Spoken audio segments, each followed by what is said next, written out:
Тебе разочек, мой подписчик, чтобы я продолжаю, говорит, у нас пытался работать в детстве анимация Мармаш. Давайте посмотрим. Думаю, будет интересно.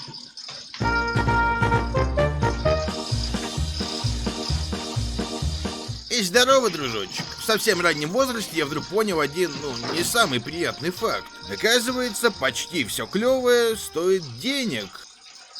Очень печально это осознавать, думаю. Как и всем вам, нам и другим людям.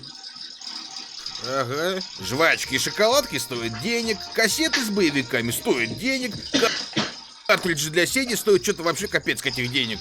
Ничего, из золота, что ли, или что происходит, блин? Но заработать в детстве задача крайне непростая, потому что никто тебя в 10 лет не рассматривает как ценного сотрудника, а родители еще и снисходительно говорят что-то вроде: «Ну так я вот сейчас хожу на работу, а ты ходишь в школу. Это же то же самое». Ой, вот это все слышали, вот это идет в баню. Мне за то, что я ходил учиться, никто не платил. Потому что твоя работа сейчас — это учеба. Да, действительно, то же самое, только за мою работу не платят ничего и никогда. А еще часть работы я каждый вечер приношу домой, и это типа нормально. А еще ее надо делать на выходных, а так, да, действительно, один в один, Блин, жиза. Сколько проблем вот эта вот фраза создает, сколько нюансов.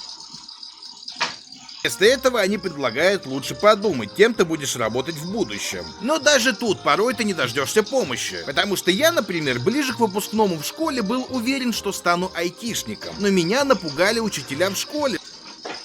Блин, я ведь тоже так-то планировал поступать вообще на программиста, но просто решил, что вдруг будет геморно, вдруг не смогу посещать, забью. Ну да, ясно. И вдруг это программирование — это вообще просто мое хобби. И поэтому я решил сойти на нет с этим планом и пошел на гораздо более простую профессию по обучению. Это меня оттуда выпорали. Или сказав, что я не вывезу. Господи, программистом вот станет, это как сказанешь иногда. Не, серьезно, так и было. Короче, никто мне с этой идеей тогда не помог и не поддержал. Благо сейчас совсем другое время, дружочек, и сегодня тебе может помочь помог. Хороший аниматор, программист, актер, юрист. Блин, я много из этого. Вот актера хотел попробовать тоже, потому что все-таки на тот момент у меня была хорошо поставленная речь, и в принципе я хорошо вживался в роли, как мне говорили. Так это или нет, я сейчас не знаю. Вдруг мне брали. Мог и не поддержал. Благо сейчас совсем другое время, дружочек, и сегодня тебе может помочь крутой курс от Steel Factory.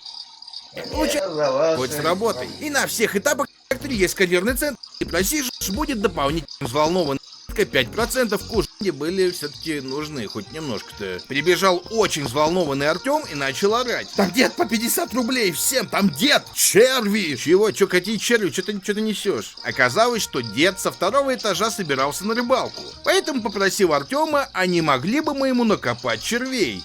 А мы бы точно смогли. Он сказал, что по 50 рублей получим. Честно, я тогда сошел с ума. 50 рублей, ребята? Боже мой, я миллиард. Когда-то отказались деньги. Сейчас я не знаю. Сейчас это вроде так у меня. Водичка столько стоит, чтобы на работе попить. Эх. Пионер. Так а где мы их будем копать? Да не надо ничего копать, их в подвале дофига, просто можно руками собирать. Да, только надо фонарик взять, а то там темно. Фонарика у меня не было, поэтому на единственные свои 10 рублей я купил в ларьке шакальный фонарик-брелок. И следующее, что мы сделали, это зачем-то рассказали всему двору, как легко поднять полтос каждому. И вот целая экспедиция из 10 детей полезла в подвал. Пока я лез весь зачмякался, еще и штаны порвал. Блин. Ай-яй, дурак.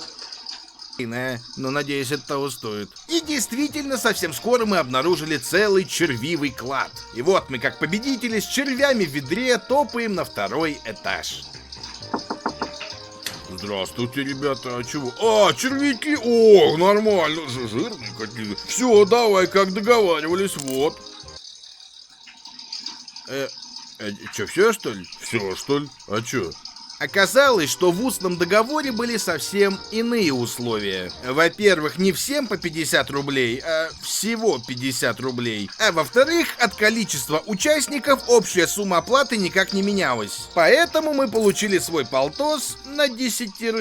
А я напомню, что на говёный фонарик я потратил 10 рублей. Итого на червивом Короче, он ушел в убыток на 5 рублей. бизнесе я заработал минус 5 рублей и мерзкую заплатку прям на жопе, потому что дома на меня наорали и заставили самому зашивать штаны. И я их потом почти не носил, естественно. Но я выучил свой первый бизнес-урок. Внимательнее изучай договор с заказчиком, иначе можешь остаться без штанов. Ладно. Суть мне нравится. Так, на этом, в принципе, все. С вами был я, Петр Жака. Это у нас Мармаш, пытался работать в детстве. Видосы, история, в принципе, жизненная. Ставьте лайки, пишите комментарии, подписывайтесь на канал. Всем удачи и пока-пока.